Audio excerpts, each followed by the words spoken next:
Assalamualaikum warahmatullahi wabarakatuh. First of all, I would like to thank the Almighty God. It's because of Him we are able to attend our online class today. Secondly, salawat and salam always be delivered to our Prophet Muhammad Sallallahu Alaihi Wasallam, who has brought us from the darkness to this bright modern era that we live in today.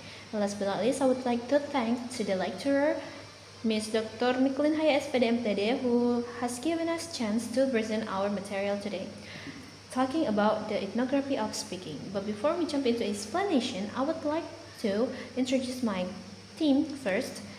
So, in our team, there is me, Vika Noviarni, and then Aida Putri, Alfitra Ramadan, Cahaya Putrani, and Gavrila Morales Kumila. Okay, now talking about ethnography and speaking. In discourse analysis, language is not viewed merely as a system of grammatical structures, but also as a tool used in social interaction. According to Gillian Brown and George Yule, understanding meaning requires attention to the context, participants, and communicative purposes. The ethnography of speaking, developed by Del Hymes, emerged as a response to structural approaches that focus mainly on grammar. This approach emphasizes that knowing a language means knowing how to use it appropriately in a speech community. Okay, without further ado, let's just jump into the first topic. It's about the definition of ethnography of speaking, and will be explained by our friend Cahaya Putriani. To Cahaya Putriani, I invite you to present. Okay, Assalamualaikum warahmatullahi wabarakatuh. Cahaya Putri, I will explain about definition of ethnography. Ethnography of speaking is an approach introduced by Del Hymes. This approach views language not only as a set of grammatical rules, but as something that is used in everyday social life. According to Hymes, a person cannot be said to have truly mastered a language if they only understand its grammar. We must also know how to use the language appropriately. For example, we are talking to in what situation, what our purpose in speaking, and what norms apply in that environment. Ini sejalan dengan pendapat Brown dan Yule yang mengatakan bahwa makna tidak hanya berasal dari struktur kalimat, tetapi juga dari konteks dan interaksi. In essence, the ethnography of speaking emphasizes that language is a social practice. To understand meaningfully, we must look at the situation and social relationship within it, not just the form of the sentence. For example, in class, a student says, I don't understand this part yet. Kalimat itu secara struktur hanya pernyataan biasa, tapi dalam konteks kelas sebenarnya itu adalah permintaan agar dosen menjelaskan kembali. Dari situ kita bisa lihat bahwa makna sangat dipengaruhi oleh konteks dan peran sosial antara penutur dan pendengar. Oke, itu saja yang dapat saya jelaskan. Saya kembali. Okay, thank you so much for Cahaya Putriani, who has presented the definition of ethnography. And now we are going to move to the next material. It's about discourse as a language in use, and this material will be explained by our friend Alfitra Ramadan. To Alfitra, I invite you to present. Okay, thanks to moderator for giving chance to me.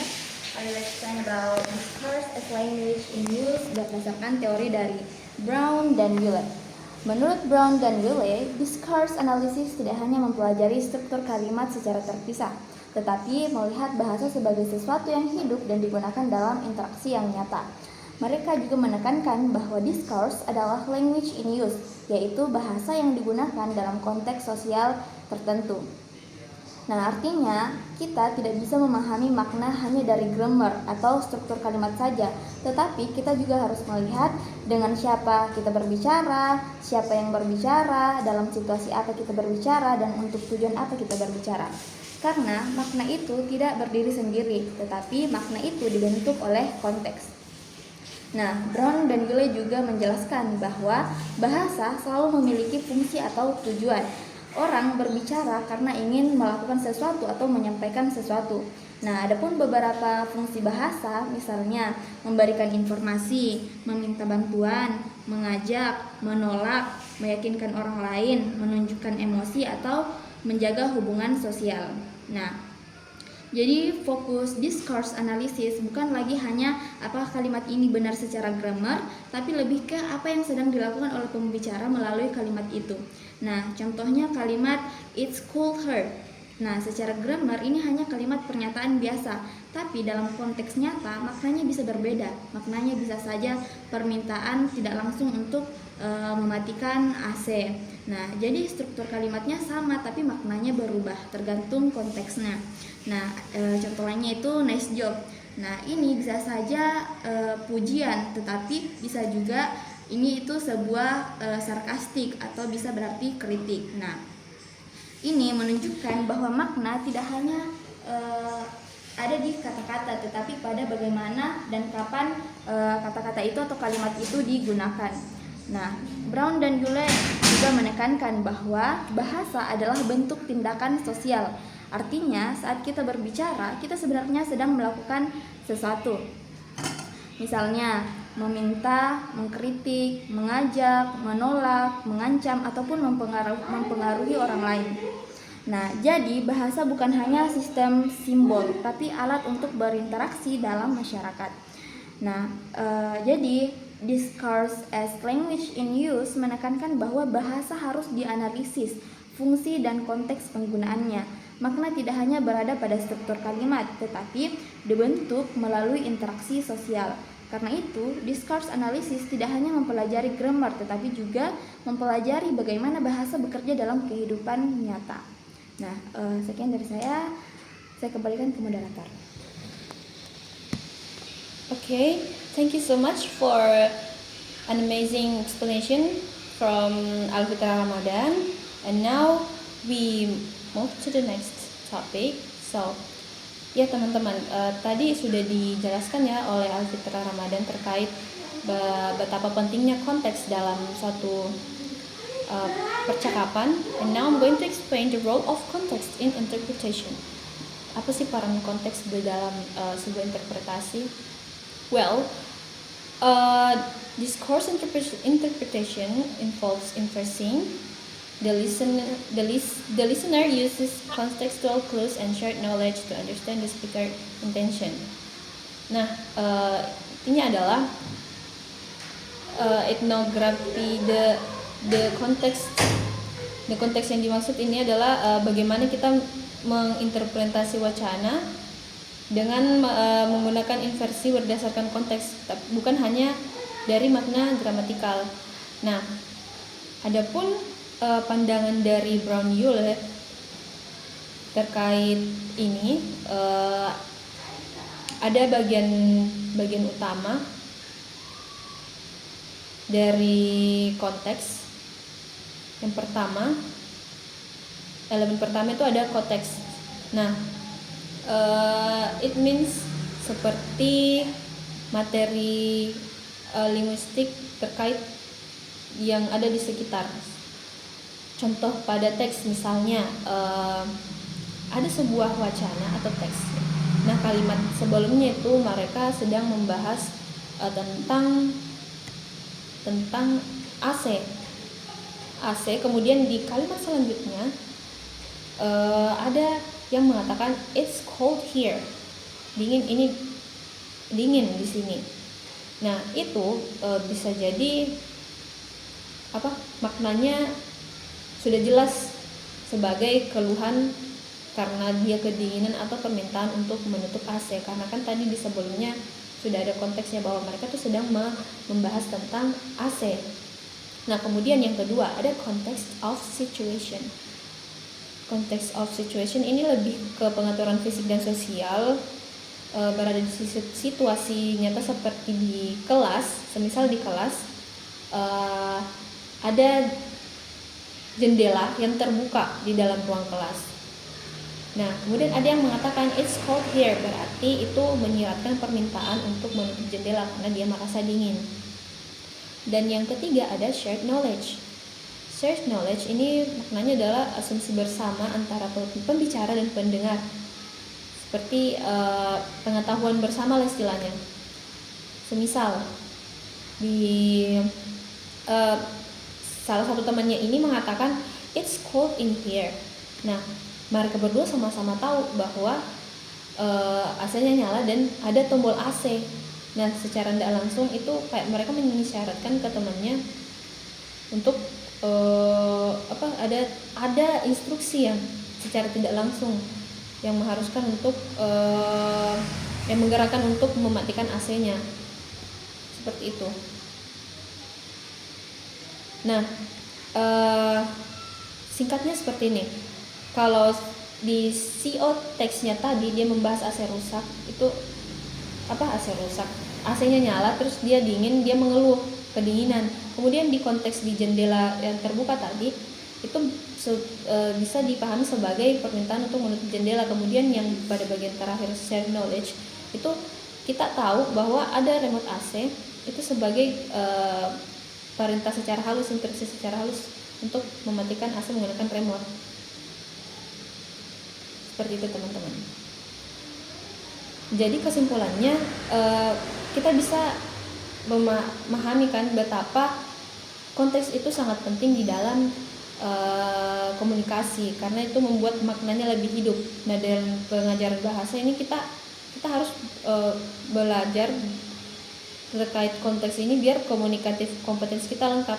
Seperti kata Heinz, tanpa konteks komunikasi itu gagal. Seperti itu teman-teman.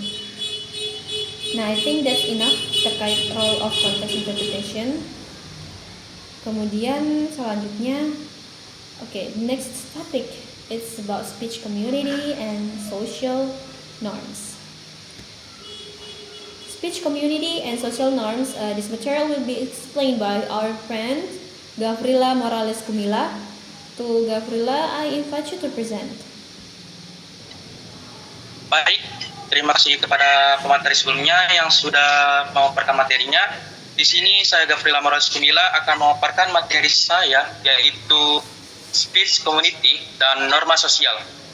Pada bagian ini saya akan menjelaskan tentang speech community dan norma sosial dalam kaitannya dengan the ethnography of speaking.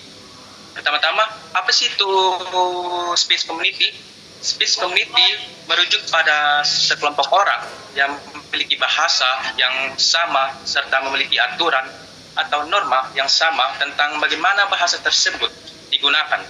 Jadi, ini bukan hanya tentang berbicara dalam bahasa yang sama, tetapi juga tentang memahami kapan, bagaimana, dan kepada siapa suatu ungkapan digunakan secara tepat.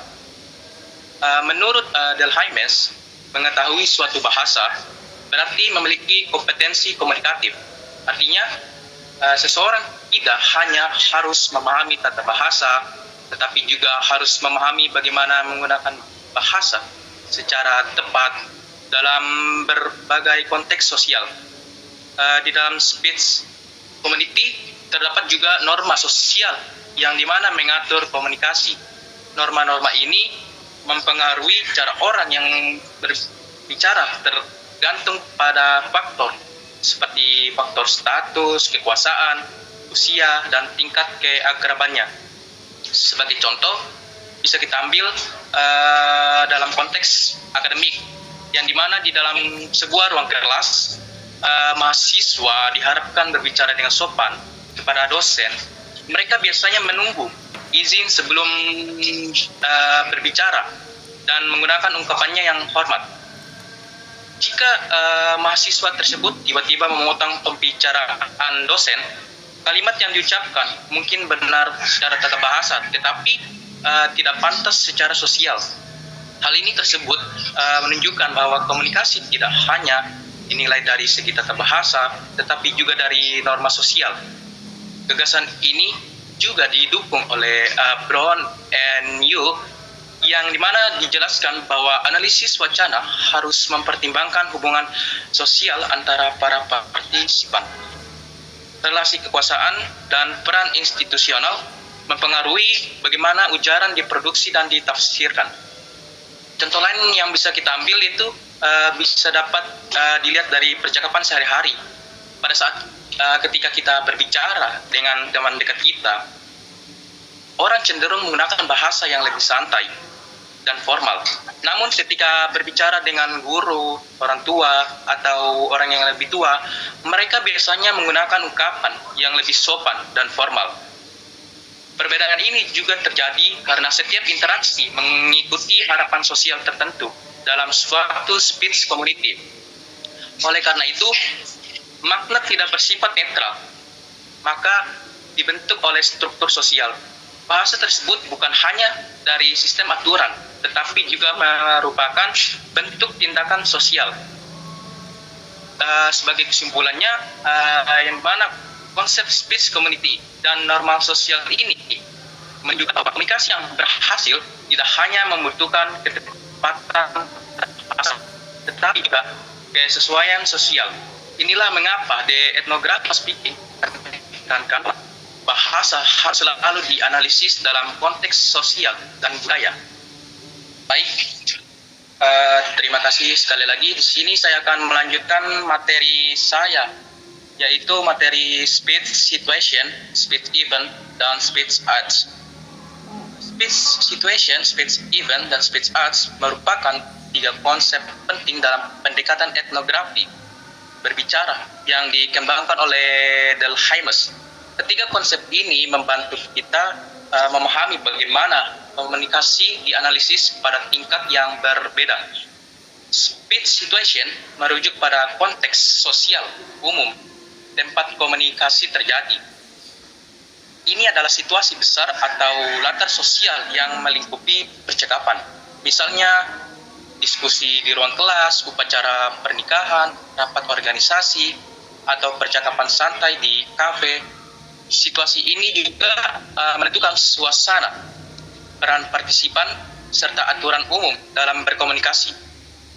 Di dalam speech situation terdapat speech event. Speech event ini adalah kegiatan komunikasi yang lebih spesifik dalam suatu situasi. Misalnya dalam situasi ruang kelas, terdapat peristiwa tutur seperti sesi tanya jawab, lalu presentasi mahasiswa atau diskusi kelompok.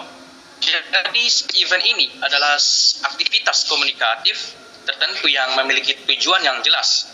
Kemudian di dalam speech event terdapat speech arts. Speech arts adalah tindakan komunikasi yang paling kecil atau unit fungsional dari ujaran. Ini berkaitan dengan apa yang sebenarnya dilakukan. Melalui ujaran tersebut seperti dalam hal meminta, menolak, memuji, bertanya, atau memerintah. Bisa kita ambil contoh, misalnya dalam situasi ruang kelas, dosen berkata, apakah ada pertanyaan? Mahasiswa menjawab, saya belum memahami bagian metodologi. Nah, secara tata bahasa, kalimat mahasiswa tersebut berbentuk pernyataan, namun secara fungsi, kalimat itu sebenarnya merupakan permintaan penjelasan. Inilah yang disebut sebagai speech arts, yaitu tindakan meminta klarifikasi yang disampaikan secara tidak langsung. Menurut pandangan Gillian Brown dan George Yule, dalam analisis wacana, makna tidak hanya ditentukan oleh struktur kalimat, tetapi juga oleh konteks dan fungsi komunikasi. Oleh karena itu, untuk memahami makna yang sebenarnya, kita harus melihat situasi, peristiwa, dan tindakan tutur secara keseluruhan. Contoh lainnya yang bisa kita ambil yaitu pada saat kita melihat percakapan sehari-hari. Misalnya kita ambil dalam situasi pesta ulang tahun. Ketika seseorang berkata, kuenya enak sekali, secara literal itu adalah pujian. Namun dalam konteks tertentu, kalimat itu juga bisa menjadi bentuk apresiasi kepada tuan rumah. Di sini situasinya adalah pesta ulang tahun. Peristiwa tuturnya adalah percakapan saat makan bersama, dan tindak tuturnya adalah memuji. Hal ini menunjukkan bahwa komunikasi memiliki struktur yang bertingkat. Ada konteks sosial yang lebih luas, ada aktivitas komunikasi tertentu, dan ada tindakan bahasa yang dilakukan melalui ujaran. Dengan memahami speech situation, speech event, dan speech arts, kita dapat menganalisis bahasa bukan hanya dari segi tata bahasa, melainkan juga dari segi fungsi sosialnya. Ini memperkuat gagasan bahwa bahasa adalah tindakan sosial yang dipengaruhi oleh konteks dan tujuan komunikasi. Oke, sekian presentasi materi dari saya kembalikan moderator. Baik, terima kasih Gavrila Morales. Well, that was an amazing explanation from Gavrila Morales Kumila talking about speech community and social norms.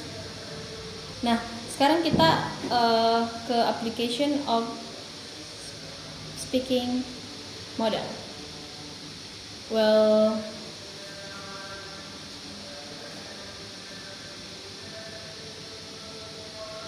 okay, so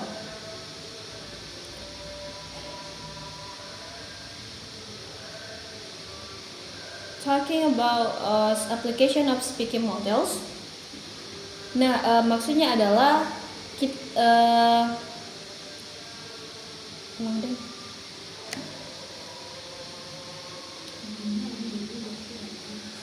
Sudah menjelaskan. Iya. Gapi sudah semua mau menjelaskan toh? Gapi.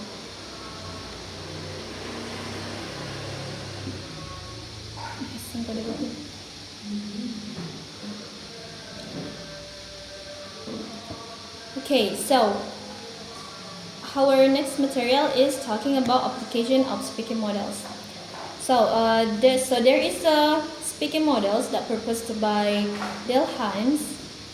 Nah, di mana model speaking ini digunakan untuk menganalisis interaksi sebagai menggunakan interaksi kelas sebagai contoh praktis.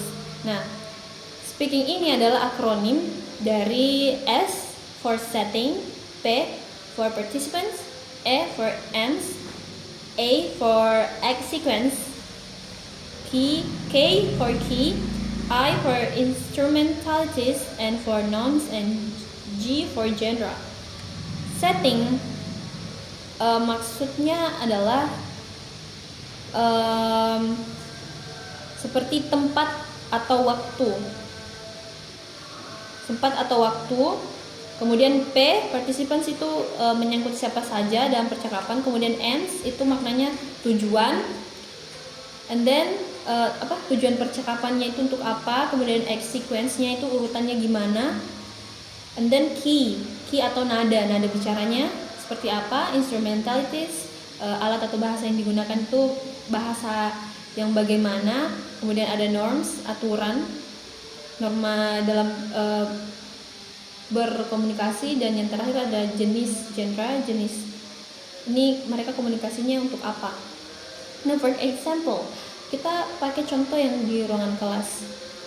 So, in the class, after the lecturer explain about the material, he will ask seperti apakah ada pertanyaan? Ada pertanyaan?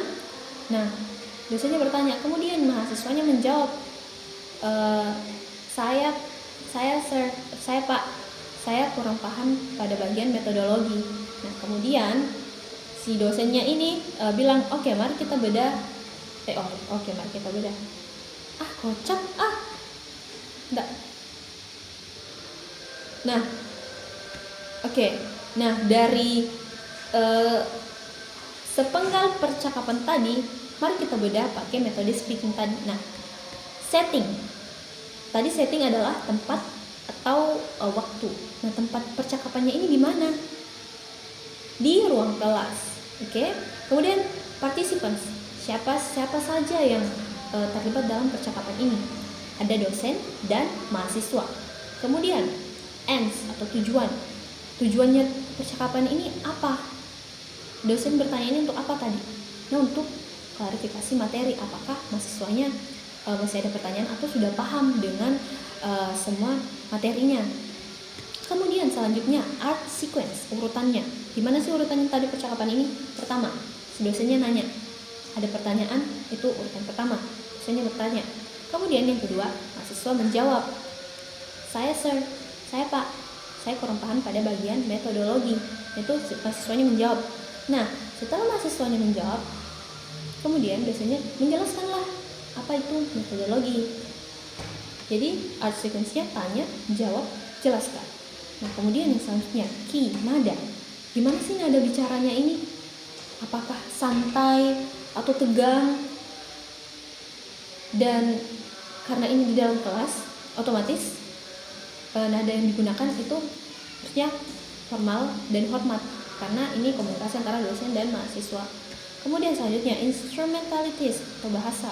Jenis bahasa yang digunakan apa? Apakah bahasa gaul, bahasa daerah atau apa? Nah, tadi kita dengar bahasa yang digunakan adalah bahasa lisan akademik. Bahasa lisan akademik, bukan bahasa non baku. Kemudian norms atau aturan. Bagaimana aturan mahasiswanya ini berbicara? Apakah dia main bicara aja tanpa ada instruksi atau gimana? Nah, tadi mahasiswanya bicara setelah diberikan instruksi sama dosen. Jadi normanya adalah mahasiswanya berbicara setelah diundang dosennya untuk berbicara. Nah, kemudian yang terakhir ada genre, jenis percakapan ini mereka bercakap untuk apa. Nah, according to the previous conversation yang sudah saya berikan tadi, itu mereka melakukan percakapan untuk diskusi akademi, yang mana dosen meminta mahasiswa meminta klarifikasi materi seperti itu. Okay, so sebelum saya akhiri penjelasan saya, jadi teman-teman perlu mengingat speaking itu adalah setting, participants, ends, act sequence, key, instrumentalities, norms, and genre. Okay, now we move to the next explanation. Talk about transactional and interactional functions. Interactional function. The first one is transactional function. This function focuses on delivering information clearly and accurately. The main goal is to make sure the message is understood correctly.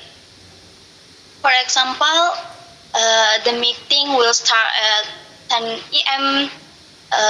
Please submit your assignment before Friday. The library closes at 4 p.m. and turn left after the traffic light. In all of these examples, the speaker's purpose is to give information or interactions. The most important thing is clarity. In the classroom, when a lecturer explains a lesson or gives direction, that is transactional language.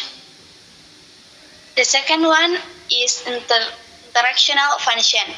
This function focuses on building and maintaining social relationships.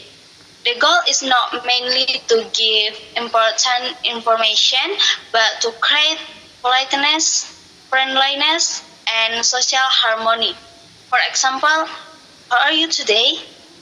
Nice to see you. Thank you for your question. I'm sorry for late. Just a great presentation.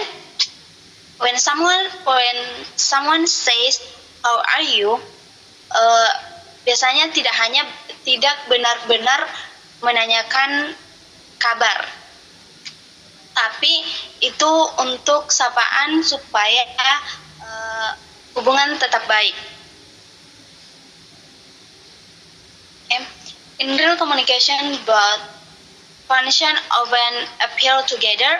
For example, could you please open your book to page 25 kalimat ini bersifat transaksional karena memberi instruksi, karena memberi interaksional juga.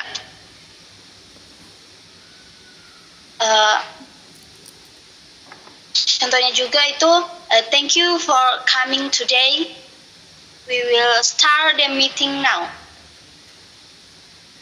Pada kalimat pertama ini bersifat transaksional karena menjadi instruksi, tetapi pada kata please menunjukkan kesopanan, jadi ada unsur interaksional juga. This concept is also related to the Haim's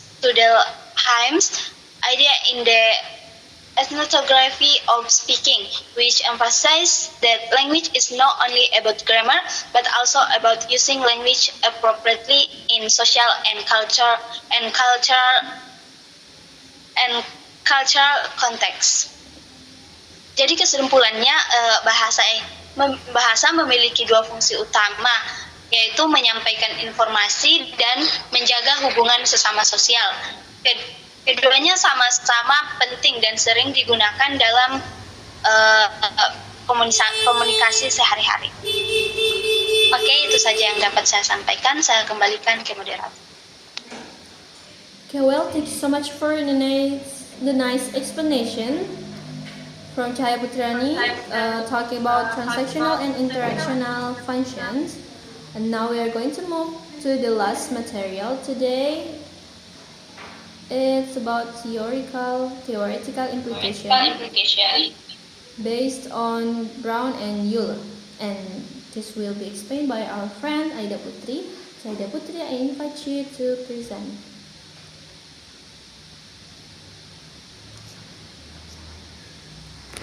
Nanti. Gak usah Mike, kamu pakai ini aja. Iya. Alright, thank you so much moderator for the change that given to me. And now I'm going to explain the theoretical implication. Jadi pemateri-pemateri sebelumnya sudah meng-highlight beberapa teori yang sudah dibahas oleh Brown and Euler di bukunya. Saya sedikit menjelaskan atau meng-highlight kembali. Yang pertama itu adalah discourse cannot be analyzed purely through grammar. Jadi discourse itu tidak bisa dijelaskan hanya dari grammar saja, atau harus mengerti maknanya terlebih dahulu, karena dalam komunikasi nyata orang tidak hanya menyusun kalimat secara benar, tetapi juga menyampaikan maksud tertentu dalam situasi tertentu. Jadi grammar itu penting, tapi tidak cukup untuk memahami makna sebenarnya. Yang kedua itu adalah meaning doesn't reside only in linguistic structure. Artinya itu makna tidak hanya di dalam struktur bahasa itu sendiri. Maksudnya itu adalah satu kalimat itu bisa saja memiliki makna yang berbeda. Mungkin teman-teman sudah mempelajari mengenai elocution, prolocution, yang itu adalah makna yang memiliki kalimat yang memiliki makna yang berbeda. And then we have interpretation requires context and social understanding. Jadi untuk menginterpretasikan suatu konteks bahasa itu harus mengetahui terlebih dahulu what is context and social understanding. Jadi memahami ujaran, pendengar itu perlu memahami situasi, terus hubungan sosialnya dengan norma budayanya dan juga pengetahuan kita bersama. Without konteks sosial, interpretasi itu bisa saja salah. Nah, inilah yang membuat discourse analysis itu berbeda dengan analisis grammar biasa. And then we move to implication. Implikasi dari teori Brown dan Euler tadi. Yang pertama itu adalah language must be examined as social situated communication. Jadi bahasa itu harus dipahami sebagai komunikasi yang berada dalam situasi sosial tertentu. Jadi artinya itu setiap ujaran itu terjadi di dalam setting tertentu, terus hubungan sosial tertentu dan juga norma tertentu. Nah, ini juga sejalan dengan pendekatan ethnography of speaking yang melihat bahasa itu sebagai praktik sosial. Nah, yang kedua itu adalah meaning is negotiated through interaction. makna itu tidak selalu langsung jelas dari kalimat. Makna itu bisa dibentuk dari interaksi antar penutur dan juga pendengar.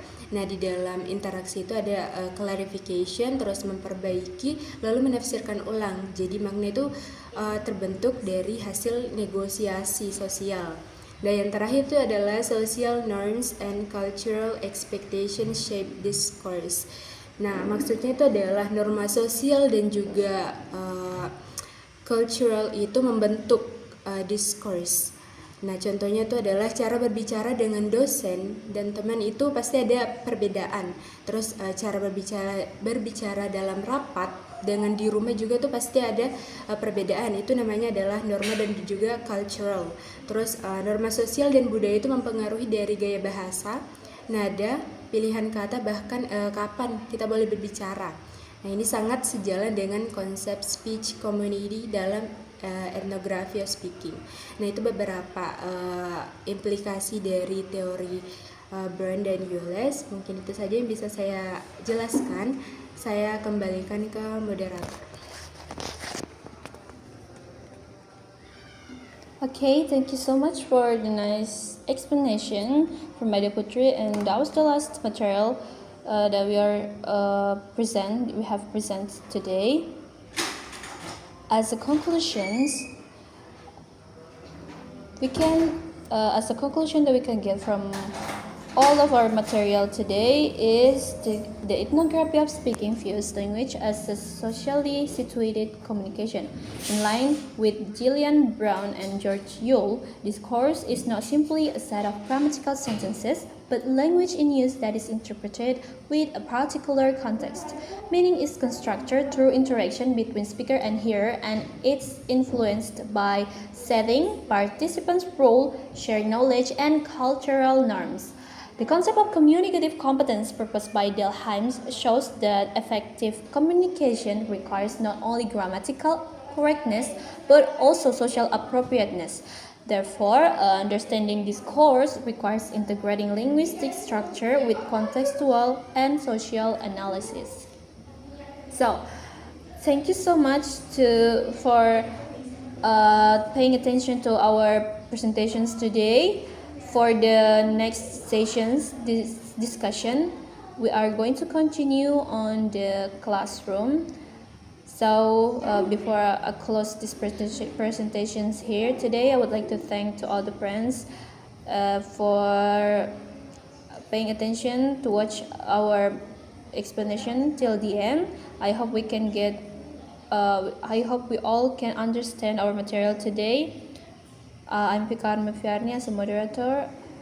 Pamit undur diri. Assalamualaikum warahmatullahi wabarakatuh.